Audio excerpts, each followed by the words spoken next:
ইসলাম এখনো আছে, আজান আছে, কোরআন আছে, আল্লাহর নাম আছে, নবীর নাম আছে, মসজিদ আছে, নামাজ আছে।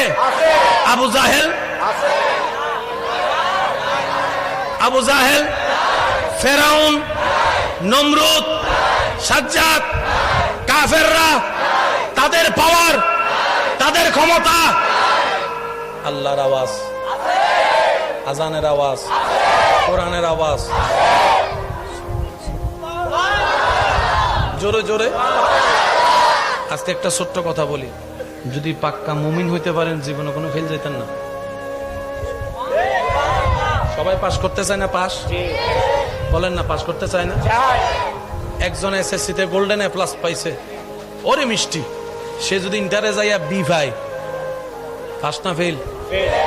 সে যদি আবার মাস্টার্সের মধ্যে যাই এমএনএস পাই, মোটামুটি পাস। সে যদি বিসিএস ক্যাডার হয় আবার পাস হয়ে যাবে। মনে রাখবেন, পাস ফেলটা কখনো অঙ্ক দিয়ে হয় না, এটা মাথায় রাখবেন। আমি কেমনে বুঝাই, এখন বললে তো মামলা হয়ে যাবে আমার নামে। হই বেলাই হই বেলাই গোস হইলে পরে গাল দিবে দেরি, তবে সত্য হইলে গালকা দিতে। দিন রাত পড়ালেখা করি আর ভাইও বিসিএস ক্যাডার হইয়ে রে, পুলিশের বড় অফিসার হই। বাংলাদেশের সবচাইতে কঠিন পরীক্ষার নাম কি? তারও জোর হ না।